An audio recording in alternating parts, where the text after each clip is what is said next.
안녕하십니까, 범행스님입니다. 오늘은 여러분들과 함께 신심에 대한 얘기를 좀 해보고자 합니다. 우리 큰 스님께서는 항상 우리 여러분들께 신심을 가져야 된다. 부처님을 꼭 믿고 부처님 계신 거 꼭 믿고 따라야 한다. 이렇게 자주 말씀하시는데요. 경전에서 사실 마찬가지예요. 신심에 대해서는 모든 경전에서 그 신심의 중요함에 대해서 항상 언급하곤 합니다. 그런데 우리가 정작 신심이 무엇인지에 대해서는 잘 알지 못하는 것 같아요. 물론 저마다 우리 모든 신도분들은 우리 큰 스님 말씀처럼 철기둥 같은 신심, 변하지 않는 신심, 변하지 않는 믿음을 갖추었다고 스스로 이렇게 믿고 계시지만, 제가 여러 가지 일들을 겪고 또 부처님 공부를 하다 보니까 신심은 그렇게 쉬운 부분이 아닌 것 같습니다. 그래서 오늘을 좀 계기로 여러분들과 함께 신심에 대해서 다시 한번 생각해보고 신심이 무엇인지 한번 서로 이렇게 생각을 나누어 보는 계기가 되었으면 좋겠습니다. 신심이라는 것은 부처님을 믿고 따르는 거예요. 부처님의 말씀을 믿고 따르고, 그리고 부처님의 지혜와 위신력, 그 모든 것을 믿고 따르는 겁니다. 이렇게 부처님을 믿고 또 그 가르침을 믿고 또 그 승가에 대해서 믿는 마음, 이것을 신심이라고 얘기하는데, 우리가 이 믿는다는 마음은 사실은 영원할 수가 없어요. 어제가 다르고 오늘이 다르지 않습니까? 우리 일반 제가 신도들도 서로 결혼을 할 때는 서로 믿고 서로의 의견을 존중하는 이 마음으로서 결혼을 하지만, 사실상 그 마음을 지켜내는 부부들은 그렇게 많지는 못해요. 마찬가지로 이 부처님에 대한 신심도 그 신심을 내는 것도 어렵지만, 이 신심을 지켜나간다는 것은 굉장히 어려운 일입니다. 더 나아가서 이 신심을 더 키워나간다는 것은 더더욱 어려운 일이기 때문에 이 신심에 대해서는 꼭 한번 생각해 볼 필요가 있는 것이다 라고 말씀드리고 싶습니다. 자, 일단 신심이라는 것은 이제 믿는 것인데, 우리가 얼마만큼 신심에 대해서 사실 많이 이야기하고 있냐면요, 여러분들 항상 절에 오시면 부처님께 항상 믿는다고 얘기를 합니다. 실제로 크게 이제 두 가지로 얘기를 하는데, 부처님 부를 때 우리가 어떻게 부르죠? 나무 석가모니불 이렇게 부르고, 나무 아미타불 내지는 나무 관세음보살 이렇게 부르죠. 이렇게 이제 부처님을 부를 때 나무라는 말을 항상 붙이는데, 심지어는 그러다 보니까 어떤 불자들은 나무 아미타불 할 때 아미타 부처님의 성이 나무고 이름이 아미타불이라고 생각하는 그런 분도 실제로 계십니다. 이름인 줄 아세요. 근데 나무는 부처님께 예경 올리고 부처님께 인사드립니다, 예배드립니다, 부처님을 믿고 따릅니다 라는 그 표현을 담고 있어요. 물론 이제 좀 더 학술적으로 들어가면 나무는 이제 귀하는 그 부처님께 믿음을 내는 것하고는 약간은 틀리긴 해요. 보통 나무는 한자로 이제 귀명으로서 해석을 하는데, 나마스라는 말이 있습니다. 인도 산스크리트어로서 인사하고 예배 드리고 그런 뜻인데, 복종하다는 의미도 있어요. 그래서 실제로 이 말이 유래가 되어서 인도 말에는 나마스테라는 인사말이 생기기도 하고, 지금 우리가 이제 한문권에서 쓰듯이, 한자 문화권에서 쓰듯이 나무 이제 석가모니 부처님 이렇게 얘기할 때 나무라고 이렇게 쓰이기도 합니다. 그래서 이 나무라는 말에는 부처님을 믿고 따른다는 의미도 사실상은 들어있다고 보셔야 됩니다. 그 원래의 의미는 예배드리고 인사드리는 의미지만, 사실상 믿고 따르고 복종한다는 그 의미가 담겨져 있기 때문에, 이 나무라고 이렇게 얘기하면서 부처님께 예경 올리는 것도 우리가 부처님에 대한 신심을 표출하는 하나의 표현이라고 저는 보고 있습니다. 그리고 모든 불교 의식에 있어서 부처님 공부를 하는 데 있어서 삼귀가 빠지지 않아요.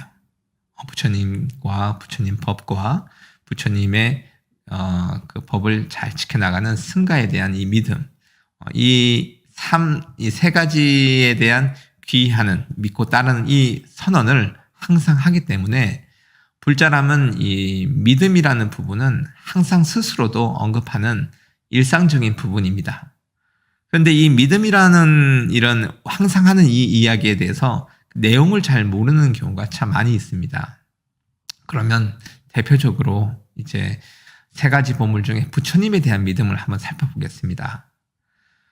부처님을 믿는다라고 했을 때 많이들 얘기하죠. 저 부처님 믿어요. 이렇게 어린아이들도 그렇게 얘기하죠. 불자라면 부처님 안 믿는 사람이 어디 있겠습니까? 그러면 부처님을 믿는다는 것은 어떤 의미인가라고 한번 구체적으로 한번 살펴볼까요? 일단 부처님을 믿는다는 것은 부처님의 존재를 믿는 것이 그 첫 번째입니다. 부처님의 존재를 믿는다는 것은 어떤 의미인가? 첫 번째로는 예전 인도 땅에 2600년 전에 샤카 가문에 고타마 시달타라는 어린아이가 태어나죠. 그래서 이 어린아이는 성장해서 29세 때 집을 나가서 출가하여 공부를 시작합니다. 그리고 이 공부를 다 마치고 35세에 가장 높은 깨달음에 이르러서 그 가르침을 45년 동안 많은 인연 있는 중생들에게 펼치죠. 그리고 나서 이 세상, 이 육신의 인연을 거두고 반열반에 이르게 됩니다.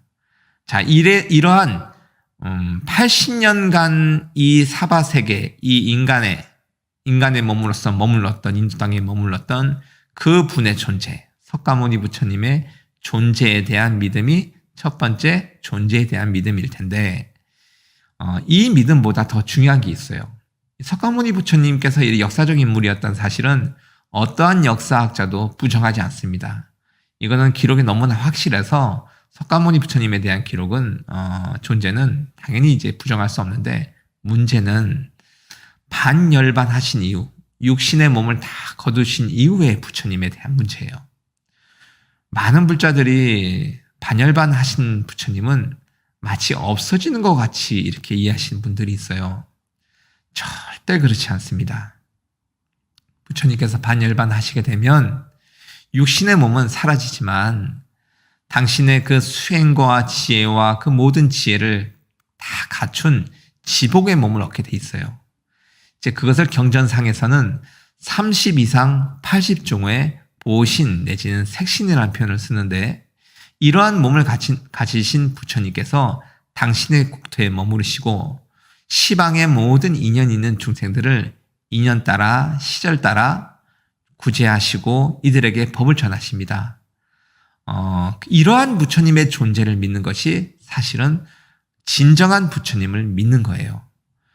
그렇기 때문에 이런 부처님이 계시니까 우리가 경전을 읽거나 연부를 할 때 다 알고 보시고 이렇게 우리에게 오셔서 가피를 주시고 그러한 우리의 소망들을 성취해 주시는 거 아니겠습니까?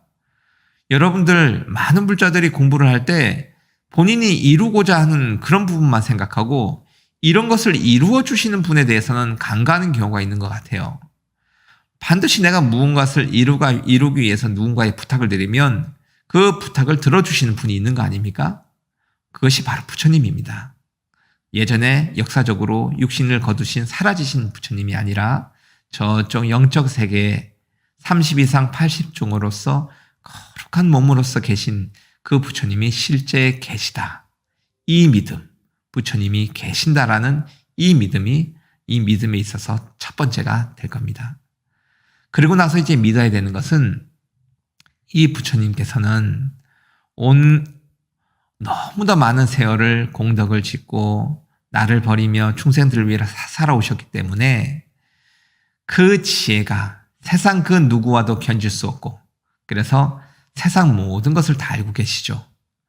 심지어는 과거, 현재, 미래, 즉 인과법에 따라서 지금 이루어진 모든 일들의 원인인 과거와 그리고 현재 벌어지는 일들이 원인이 돼서 일어날 앞으로의 미래, 과거, 현재, 미래가 하나로서 드러나 그것을 하나로서 보시는 그런 지혜를 갖추고 계신 분입니다. 과거, 현재, 미래와 그리고 시공을 넘어 모든 시방의 공간들에 벌어지는 일들을 다 알고 보시는 분. 이것이 이제 부처님의 지혜죠. 이러한 부처님에 대한 믿음이 있어야 됩니다. 그렇기 때문에 우리가 부처님을 항상 찾고 그리고 부처님을 부르며 부처님의 가피를 받는 것이죠. 더 나아가서 이제 이러한 지혜를 바탕으로 우리 중생들이 부처님을 찾을 때는 언제든지 현신하셔서 그것을 보고 아셔서 현신하셔서 우리들의 업장을 소멸하여 주시고 어려움을 해결해 주시는 그 능력이 있으시다는 걸 믿어야 돼요. 당장 눈앞에서 원하는 대로 결과가 일어나지는 않지만 그러한 공덕과 인연을 지어서 그것이 쌓였을 때 그 공덕으로 인하여 부처님께서 우리가 원하는 모든 것을 이루어질 수 있는 그 힘, 위신력을 갖추셨다라는 이 믿음이 두 번째 여러분들이 꼭 가져야 되는 믿음입니다. 그리고 세 번째로 부처님을 믿는다는 것은 부처님의 자비를 믿는다는 겁니다. 부처님께서는 차별이 없으세요.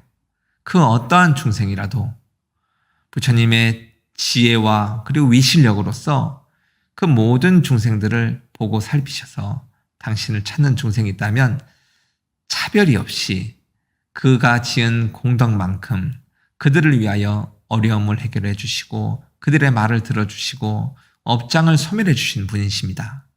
그래서 모든 중생들이 원하는 바를 다 이루어 주시는 모든 중생들을 자식과 그 이상, 자식 이상으로서 부모가 자식 이상으로 자식을 생각하는 그 마음 이상으로서 아껴주시고 보살펴 주시는 그러한 자비를 갖추신 분이라는 그 믿음입니다. 이렇게 부처님이 계시고 지혜와 위신력을 갖추시고 또 자비로서 우리들의 어려움을 해결해 주시는 그 부처님이 계시다라는 그런 힘을 갖추고 계시다라는 이러한 믿음을 가지는 것을 부처님을 믿는다라고 하는 것입니다. 그래서 여러분들이 부처님을 믿는다라고 했을 때는 이 모든 것을 우리가 갖추고 있는가, 부처님이 계심을 믿는가, 부처님의 위실력과 지혜를 믿고 있는가, 부처님의 그 자비를 믿고 있는가 한번 생각해 보셔야 돼요. 근데 이걸 너무 쉽게 생각할 수가 있어요.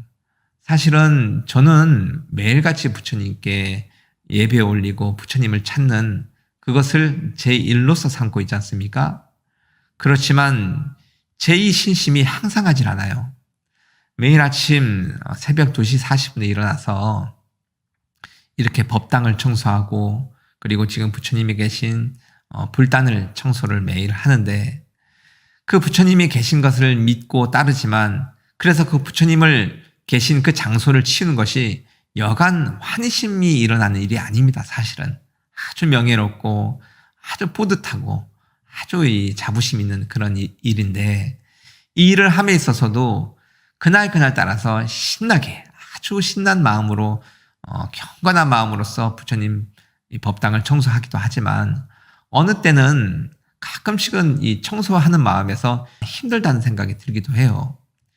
이렇게 사람의 마음이라는 것이 하루하루가 다르기 때문에 또 오랜 시간 부처님을 모시고 만나왔다고 하여도 이것이 더 크다는 보장이 없기 때문에 처음 발심을 한 불자이든 아니면 10년, 20년, 30년, 50년을 부처님 공부를 한 불자이든 이 신심의 영역은 똑같이 중요하고 어쩌면 오래된 부처님 공부를 오래 한 불자일수록 더욱더 이 신심에 대해서 깊이 생각해보고 항상 자각을 해야 되는 부분이 아닌가라고 생각을 합니다. 그렇다면 이 신심이 왜 중요한가 한번 말씀을 드려보고 싶네요. 이 신심에 따라서 여러분들이 하는 모든 일의 가치가 달라집니다. 여러분들 저번 시간에 제가 부처님께 인사드리고 즉 예배 올리거나 부처님의 경전을 읽거나 그리고 부처님을 부르는 연부를 하는 것이 공덕이 어마어마하다고 하지 않았습니까? 그런데 이러한 부처님 공부를 하고 예경 올리는 이 좋은 일들도 부처님에 대한 그 믿음을 갖추고 하는 것과 그리고 믿음 없이 하는 것은 천차만별입니다. 여러분들이 경전을 읽고 이 연보를 하고 예배를 올리면서 얻을 수 있는 공덕이 10이라고 한다면 여러분들이 부처님에 대한 믿음을 깊이 간직을 하고 이러한 공부를 한다면 여러분들이 얻을 수 있는 것에 100배, 1000배, 10,000배 그 이상을 충분히 얻을 수 있어요. 그래서 여러분들이 모든 것을 할 때는 이 부처님에 대한 신심을 갖추느냐 안 갖추느냐에 따라서 여러분들이 얻게 되는 공덕이 천차만별이기 때문에 여러분들이 부처님에 대한 신심을 갖추는 것은 굉장히 중요하다. 여러분들이 받게 되는 그 가피와 그리고 여러분들이 쌓게 되는 짓게 되는 공덕의 크기가 달라집니다. 저번 시간에 절을 올릴 때도 절을 3,000배 이렇게 5,000배 이렇게 더 많이 하는 것보다는 부처님에 대한 간절한 마음, 부처님을 믿는 확고한 마음을 갖추고 그리고 공경하고 그리고 이렇게 존경하는 그 마음을 갖추고 3배를 하는 것이 3,000배, 5,000배를 그렇지 못하고 하는 3,000배, 5,000배보다 훨씬 큰 공덕이 있다라고 말씀드렸지 않습니까? 이렇게 이런 예에서 보면 알 수 있겠지만 이 바로 원인이 신심이 있느냐 없느냐의 차이가 있기 때문입니다. 그래서 여러분들이 신심을 왜 갖춰야 되냐면 여러분들이 짓는 공덕에 있어서 그 크기가 차이가 나기 때문이에요. 그런데 이제 신심을 이제 짓는 데 있어서 여러분들이 신심이 흔들릴 때가 있어요. 이러한 신심들이. 그러면 왜 이렇게 신심이 흔들리는 일이 벌어지는가 라는 얘기에 대해서 좀 더 말씀을 드리고 싶습니다. 대부분 사실은 욕심 때문이에요. 어떤 분이 이제 부처님께 공양을 이제 절에 찾아오셔서 올리셨는데 공양을 올리고 말이죠. 집에 돌아가는 길에 차 사고가 난 거예요. 차 사고 나서 고속도로에서 이제 100km 이상 달리다가 차 사고가 났기 때문에 차가 뒤집어졌죠. 그래서 차는 완전 폐차가 됐습니다. 근데 정말 다행히도 이 사람은 죽진 않았어요. 그리고 다치질 않았어요. 그래서 이제 우리 스님들이 그것을 전해 듣고는 다 이제 한결같이 한 얘기가, 야, 부처님 갑이다. 차가 저렇게 됐는데도 불구하고 이렇게 이 신도분들이 멀쩡하게, 특히 다칠 때도 없이 저렇게 멀쩡하니, 야, 이건 정말 부처님 갑이다. 오늘 공양 진짜 잘 올렸다. 큰일 날 뻔했구나. 이렇게 이제 저희 스님들이 한결같이 얘기를 했습니다. 부처님에 대한 가피와 그리고 공양을 올린 공덕을 믿으니까요. 그런데 우리 스님들이 동시에 걱정을 했어요. 그런데 말이죠. 이 공양을 올린 이 불자가 혹여나 공양을 올렸는데도 불구하고 왜 이런 사고가 일어나느냐, 오히려 아무 일도 없어야 되는데 왜 사고가 일어나느냐라고 하면서 부처님에 대한 신심이, 이 공양 올린 공덕에 대한 신심이 떨어지진 않을까 이제 걱정을 한 거예요. 저도 이제 그렇게 걱정을 했습니다. 근데 이제 그 신도분께서 전화가 이제 오셨는데, 이제 그 차가 이제 경찰에 신고하고 이제 본인은 이제 다친 데는 없지만 그래도 확인을 하기 위해서 병원에 가는 중이라는 거예요. 본인이 혹시나 더 다친 데는 없는지, 큰일 안 났는지, 이제 보험 문제도 있기 때문에, 그러면서 정말 감사하다고, 공양을 정말 잘 올렸다고, 부처님 덕분에 이렇게 큰 사고에서도 다치지 않고 살아났다면서 그렇게 감사 인사를 진심으로 이렇게 전하더라고요. 저희가 그걸 듣고도 역시 우리 신도분께서는 공부를 잘 하셨구나. 부처님에 대한 그 신심을 바로 심어서 이러한 일을 바로 보는 지혜가 있구나. 근데 자칫 이 문제를 너무 사고가 난 것에 집중을 해서 본다라면, 아니 왜 부처님 공양 올렸는데 사고가 났습니까? 라고 할 수가 있어요. 이것은 이제 업장과 공덕의 문제인데,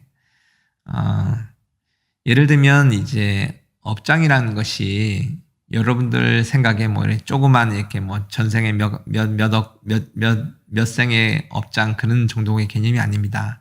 한량없는 세월의 업장. 그래서 어떨 때는 1000년 전에, 100년 전에 지은 죄, 어떤 죄는 1000년 전에 지은 죄, 어떤 죄는 1겁 전에 지은 죄, 1100겁 전에 지은 죄도 심지어 아직 남아있는 죄가 업장이 있을 수가 있어요. 그래서 우리가 지은 죄의 크기를 보통 경전에서는 태산과도 같은 그런 산과 같은 저 바다와 같은 업장 이렇게 얘기를 합니다. 그만큼 우리가 가지고 있는 업장이 굉장히 많은데 이런 업장으로 인해서 우리의 지금 현재 일들이 벌어지는 거예요. 좋고 나쁜 모든 일들이 벌어지는데 이 업장이 소멸이 되면 어떠한 특정한 사건들이 아예 벌어지지 않는 경우도 있지만 어떤 경우는 그 업장이 소멸이 되면서 일부가 소멸이 되면서 그 사건들이 원래 벌어져야 될 부분보다 조금 감해져서 벌어진 일이 있습니다. 즉 어떤 교통사고가 전혀 안 일어나는 경우도 있지만 이런 경우는 가피를 받았는지 안 받았는지 사실은 몰라요. 그래서 여러분들 잘 생각하셔야 되는 것이 공양을 올렸는데 좋은 일이 아무것도 안 일어난다. 나 가피 아무것도 안 받은 거 아니야? 라고 생각하신다면 큰 오산입니다. 오히려 야 내가 여러 큰일 날 일들이 있었는데 이렇게 공양을 지어서 아무 일 없이 평탄하게 잘 지나가는구나. 꼭 좋은 일이 일어나서 가피를 받는 것이 아니라 나쁜 일이 일어나지 않는 것도 가피라고 보셔야 됩니다. 더 나아가서 어떤 사건이 벌어졌는데 즉 업장이 이만큼 10만큼 있는데 지은 선근 공덕이 5개만큼밖에 없는 거예요. 그러면 5개만큼은 받아야 될 거 아닙니까? 남은? 그래서 사고는 일어나되 원래는 목숨을 잃거나 큰 부상을 입어야 될 사고가 그냥 차만 부서지고 목숨을 구하거나 아니면 다친 것 없이 이렇게 면하게 되는 그것도 사고는 났지만 실제로 업장 소멸의 가피를 받은 것이죠. 근데 이것을 증명할 길은 없어요. 이것은 부처님만 알고 보시거든요. 모든 인과의 것들은 부처님만 알고 계시기 때문에 이것을 받아들인 입장은 결국은 신심이 있느냐 없느냐로 판결이 납니다. 그래서 신심이 있다라면 내가 공양을 올리고 혹은 기도를 올리고 혹은 부처님께 예배를 하고 연부를 하고 그렇게 부처님 경전을 읽은 사람들은 이것의 공덕에 대한 믿음이 있다라면 부처님에 대한 믿음이 있다라면 모든 일이 잘 풀리고 안 풀리고 간에 그 믿음으로써 부처님의 가피를 항상 받고 있다라고 생각을 하게 되겠죠. 신심이 없다라고 하면 이러한 공부나 공덕을 지었을 때 좋은 일이 있으면 당연히 좋죠. 좋은 일이 있으면 신심이 무너질 일은 무너진 사람은 아무도 없습니다. 다만 안 좋은 일이 일어날 때는 이러한 신심이 반드시 흔들리고 시험을 받게 됩니다. 그래서 진정한 신심의 시험 때는 오히려 안 좋은 일이 일어났을 때, 그래서 대부분 분들은 내가 안 좋은 일이 일어나면 가피를 못 받았다고 생각하는데, 혹은 아무 일도 일어나지 않을 때 가피를 못 받고 있다고 생각하는데 그 자체로서도 가피를 항상 받고 있다. 이렇게 이해를 하셔야 될 겁니다. 그리고 좀 추가로 말씀을 드리면 우리가 이제 발언을 할 때 부처님께 제가 이렇게 공덕을 지었는데 이런 것을 원합니다 라고 발언을 하게 되면 그 발언한 바가 반드시 그대로 이루어지진 않아요. 왜냐하면 공덕이 부족할 수도 있고 또 그 일을 이루는 것이 오히려 이 사람에게 해가 된다라면 부처님께서 묘한 방편으로서 다른 쪽으로 일이 풀리게끔 그런 방편을 내리시는 경우도 있고요. 여러 가지 어떤 경우가 있기 때문에 부처님께서는 우리 큰 스님께서 공부하실 때 발언은 하되 바라지는 말라고 말씀을 하셨습니다. 이 말이 참 묘한 말인데 부처님께 제가 이은 공덕을 이렇게 되기를 바랍니다라고 선언하는 것은 꼭 필요한 부분입니다. 꼭 필요한 부분이지만 거기에 대한 가피는 항상 가지만 그 결과가 반드시 내가 원하는 형태로 이루어진다는 그것은 절대 삼가셔야 돼요. 왜냐하면 내가 얼마만큼의 공덕을 지었고 또 내가 얼마만큼의 많은 업장이 있는 것이고 또 그리고 내가 어떻게 되는 것이 결국 나에게 좋은 것이 있는지를 나는 알 수 없기 때문입니다. 그렇기 때문에 그 모든 결과에 대해서는 부처님께 다 믿고 맡기는 거예요. 다만 여러분들은 열심히 공부하고 열심히 공덕 지어서 부처님을 믿고 따르면 그 모든 것들 부처님께서 부처님의 지혜로 다 보셔서 여러분들에게 꼭 필요한 그런 부분들을 하나하나씩 채워주시니까 오히려 그 믿음, 너무 목표를 뚜렷하게 특정하게 세워서 그것만 생각하기보다는 부처님께 모두 맡기는, 즉 발언하되 바라지는 않는 이 정신이 굉장히 필요합니다. 이것의 요체는 바로 신심이죠. 수행함에 있어서 여러분들의 이 신심에 대해서 좀 추가로 얘기를 좀 드리고 싶습니다. 일반 소원 성취의 부분에 있어서도 신심이 굉장히 중요하지만 이 수행을 할 때 있어서 신심이 굉장히 중요합니다. 보통 이제 수행이라는 것은 세속의 일하고 좀 달라서요. 세상의 일도 잘 모르지만 수행의 결과는 더더욱 알기가 힘들어요. 돈을 벌기 위해서 열심히 돈을 버는 사람들은, 모으는 사람들은 그 돈의 액수가 통장에 이렇게 쌓여가는 것이 보이죠. 그리고 어떤 일을 지어나가는 사람들은 그 일의 결과가 이렇게 눈에 띄게 보여요. 그리고 공부를 하는 사람들은 그 공부로 인한 지식들이 쌓여가는 것을 스스로 알고 있습니다. 더 나아가서 어떠한 특정한 시험을 치름으로 인해서 그 합격 여부에 따라서 자기의 공부한 것을 결과를 눈으로 확인할 수 있죠. 직접. 그렇지만 수행은 말이에요. 내가 얼마만큼 공덕을 지어나가고 얼마만큼 업장에 소멸되어 가고 내 마음이 얼마만큼 깨끗해지는지에 대해서 스스로 알기가 굉장히 어렵습니다. 그래서 이제 내 공부가 어디에까지 이르는지를 알 수가 없기 때문에 이것은 오직 부처님께서만 알 수 있는 영역이거든요. 그래서 이렇게 부처님께 기해서 출가하여 수행하는 수행자들에게는 더더욱 이 신심이 중요해요. 여러분들 생각에는 공부를 많이 한 그런 분들의 신심은 더욱 확고해져서 흔들리지 않을 거라고 생각할 수가 있는데 사실 그렇지가 않습니다. 공부를 많이 하면 할수록 오히려 가야 될 길이 더 멀고 아득해서 그리고 부처님의 법은 너무나 높고 깊은 것을 알게 되어서 그때야말로 정말 신심이 필요하게 되는 것이거든요. 그래서 이 수행을 함에 있어서의 신심이 더욱더 필요하고 또 오래 공부한 사람일수록 신심이 더욱 필요합니다. 이것은 결국은 이 육신을 다 거두어서 죽어서나 확인할 수 있는 거예요. 혹여 아라한가를 이루면 스스로 이제 그 집착 번뇌가 다 떨어져서 다 끊어져서 다시는 못 받지 않는다는 사실은 알아요. 그런 부분이 있지만 그 성과도 너무 얻기가 힘들기 때문에 그 성과를 이루기 전에는 이루기 어려운 그 아라한의 성과를 이루기 전에는 자신의 공부에 대해서 늘상 회의하고 의심을 하게 되어 있습니다. 대부분 수행자들이 그래서 실패하는 이유가 이 신심을 갖추지 못하기 때문입니다. 내가 하는 이 수행법이 맞는 것인가? 아니면 내가 지금 잘하고 있는 것인가? 이것은 공부의 기간이 길어질수록 당연히 이 신심은 그 기간에 비례해서 커지게 되어 있어요. 그래서 경전을 읽는 사람, 연부를 하는 사람, 그리고 다란이를 하는 사람, 아니면 사념초 수행을 하는 사람, 이런 갖가지 불교 부처님의 수행법으로서 공부하는 사람들이 공부를 오래 할수록 의심이 커져서 하던 공부를 중단하고 다른 공부로 바꾸는 경우가 종종 있습니다. 이런 경우는 오히려 공부가 후퇴할 수밖에 없습니다.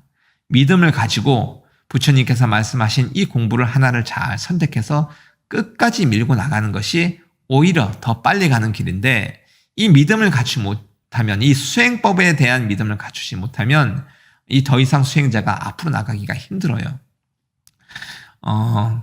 그래서 이제 이런 수행법에 대해서 바른 수행법을 내려주시는 스승님을 만나는 것, 부처님을 직접 만나는 것은 굉장히 큰 의미가 있습니다.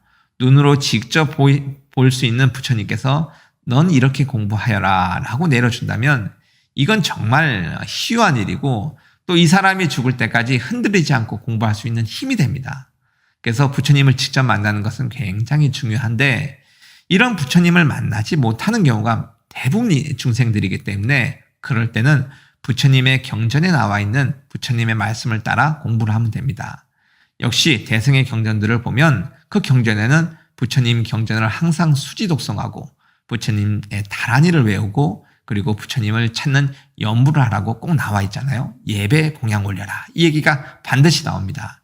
그래서 이런 수행법으로서 공부를 꾸준히 하게 되면 본인이 원하는 어떤 수행의 과일을 반드시 얻게 되는데 다만 신심이 없으면 반드시 실패하게 됩니다. 반드시 실패하게 되고 아라한까지 이루는 어떤 소승의 공부도 이러한데 이제 대승에 가면 신심이 거의 다라고 생각하셔도 좋아요. 대승의 공부는 신심이 없으면 할 수 없어요. 그래서 법화경에서는 부처님의 이 법은 너무나 높고 상상으로서는 생각으로서는 헤아릴 수도 없어서 그 털끝만큼 헤아릴 수 없어서 이 대승의 문으로 들어가는 것은 부처님의 법으로 들어가는 이 길은 오직 믿음으로서만 들어갈 수 있는 길이라는 얘기가 나옵니다. 실제로 그렇습니다. 우리가 이제 아라한이 되는 공부를 소승이라고 했을 때 보살이 되고 붓다가 되는 이 일불승의 가르침으로 들어오는 대승의 문에서는 믿음으로밖에는 들어올 수 없어요. 왜냐하면 보살이 되고 붓다가 되는 것은 이번 생에 공부를 해서 이번 생에 증득하는 것이 아닙니다. 아라한은 부처님의 바른 법을 만나고 좋은 인연을 만나면 이번 생에 다 이룰 수도 있어요. 그런데 보살 붓다는 그렇지 않아요.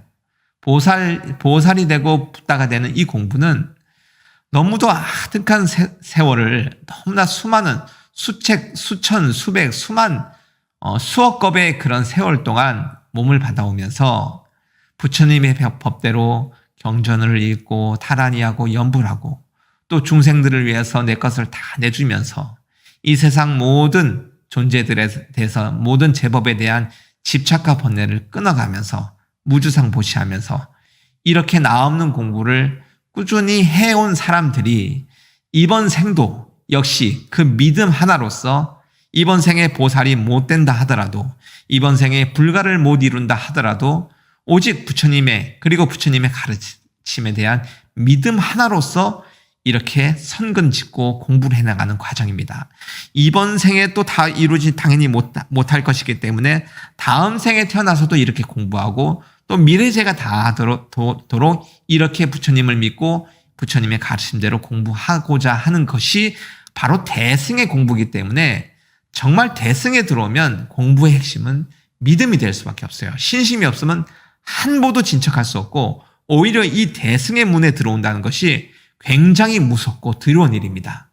너무나 머나먼 길이고 너무나 어려운 길이기 때문에 너무나 알 수 없는 길이기 때문에 더더욱 그래요. 그렇지만 우리가 다 흡생 그 성근을 지어왔기 때문에 이번 생에 이렇게 믿음을 낼 수가 있지요. 그래서 이 믿음이라는 것이 이렇게 굉장히 중요하고 특히 수행의 가위가 높아질수록 부처님의 공부에 가까워질수록 더욱더 중요한 부분이라는 것을 꼭 말씀을 드리고 싶습니다. 우리가 이제 신심에 대한 얘기를 굉장히 많이 하죠. 우리 큰 스님께서도 항상 철기둥 같은 신심이 돼야 된다.